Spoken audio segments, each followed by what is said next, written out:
So there's one man that the Chinese Communist Party, Xi Jinping, and many Chinese elites fear more than any person in the world. And no, this person is not Donald Trump, it's not Elon Musk, and it's certainly not Joe Biden. But ironically, the man the Chinese Communist Party fears the most is Chinese.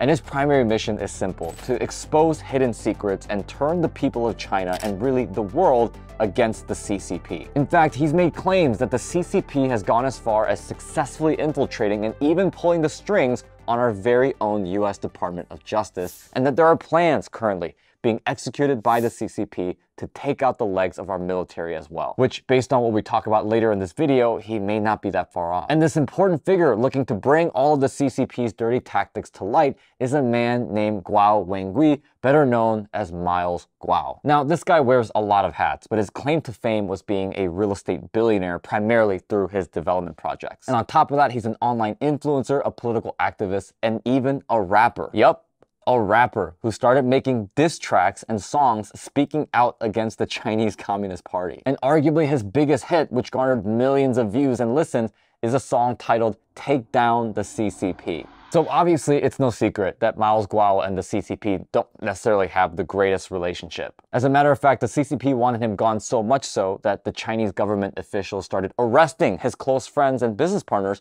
along with torturing and fining Guo's family members as well. They even produced fake news videos with people claiming that Miles was a rapist and a sexual predator. But of course, upon further investigation, you discover that the people in those videos were paid actors hired by the CCP to make these accusations. Now, despite defecting to the United States, being a billionaire, and having millions of followers online that look to him for the truth about the Chinese Communist Party and their plans to infiltrate the United States, on March 15th of this year, Miles Guo was arrested in New York City by federal authorities for allegedly conducting a $1 billion fraud. And what's interesting to me is that Miles was arrested without bail, which is completely out of the ordinary considering the state of New York offers bail to even criminals charged with murder, and the protocol for white-collar crimes, which is the category Miles' case falls under, is for the defendant to receive bail with an ankle monitor placed on them at all times. But instead, Miles Guo did not receive bail whatsoever, and the SEC, FBI, and the DOJ all went after Miles, and over $630 million worth of assets was seized by the US government. Okay, so what happened? Did he actually commit fraud? Did innocent investors lose millions of dollars? And the answer to both of these questions: no. Because here's how fraud typically works. At first, you have operations that are mainly built based on deception. Usually everything looks amazing up front, but the more research you do, you realize this model isn't sustainable. But of course, for that exact reason, the business falls apart and fails, which eventually leads to a big exposure of what's really happening. Then investors get angry, media gets involved, leading to a grand finale of arrests being made and charges getting rolled out. In fact, if you look at some of the largest examples of fraud, such as FTX with Sam Bankman-Fried and Bernie Madoff, you quickly learn that they all follow this exact model. But that's not what happened with Miles Guo. Actually, not even close. In fact, the only reason why the business quote-unquote failed was because the SEC and the FBI came and shut it down by seizing funds right away after they were being raised. And with regards to the investors, out of the 5,500 investors that worked with Miles Guo, none of them came out and classified themselves as victims. In fact, the New York Southern District Attorney Damian Williams was unsuccessful in finding even one person investing with Miles to speak out against him. But what we find is actually the opposite, because at a rally to support freeing Miles Guo on March 18th, investors spoke out that they don't consider themselves victims of Guo, with one investor going as far as to say, "We are not victims of Miles Guo or GTV. We are the victims of the SEC, of the DOJ, and the federal government agency of the United States who are infiltrated by the CCP." Okay, now I don't know about you, but when we see fraud and scam operations of this magnitude, especially with this amount of money involved, we typically see thousands of angry investors that are demanding justice and reparations. What you don't see are thousands of the quote-unquote victims getting together at a rally to support the alleged fraudster. And to top it all off, the hundreds of millions of dollars that the SEC seized from Miles Guo, which was originally the investors' money,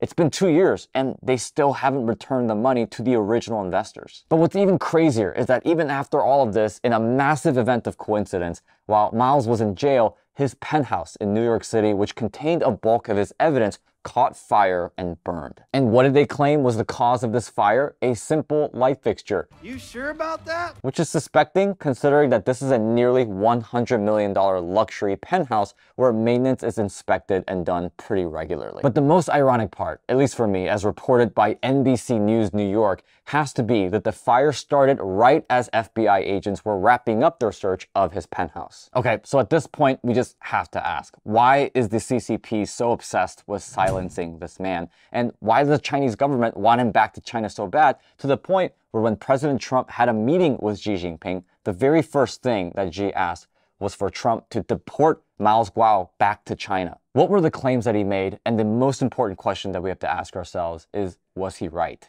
Well, here's a quick rundown on some of his biggest claims. For starters, on October 5th, 2017, Guo made a public statement backing it up with a confidential document belonging to the Chinese government stating that the CCP were secretly formulating a plan to start dispatching Chinese police officers to the United States. And uncoincidentally, 6 years later, on April 17th of this year, our very own Department of Justice arrested 2 Chinese New York City residents for operating an illegal overseas Chinese police station affiliated with the Chinese government, which we, by the way, still haven't done anything about to this day. Another claim he made, which seems to be appearing more and more true as time goes on, was him back in October of 2021, stating that the Chinese government plans strategically to have all US military personnel be vaccinated with the COVID-19 vaccine. Now, regardless how you feel about the vaccines, we now know for sure that the origins of the virus was not from a bat in the markets of Wuhan, but from a lab. And even evidence and statements from the US Department of State showing that the Chinese government restricted anyone from entering Wuhan to investigate, while also spending countless resources to push false narratives about its origins. I mean, at this point, I think we all know what's happening here. Okay, so that said, there are a lot of claims being made about Miles Guo. Some are saying that he's with the Communist Party. Some say the CCP has a lot to do with him acquiring the wealth he did in the first place, and now he's just turning on them. And many are saying that he is indeed just a corrupt businessman who's now just going against the CCP as a scapegoat argument. That said, I'm curious to hear where you stand on this, so feel free to share your thoughts in the comment section below. And also a big thank you to the YouTube channel Wolves in Finance for providing a lot of the information. And that being said, guys, thanks for watching.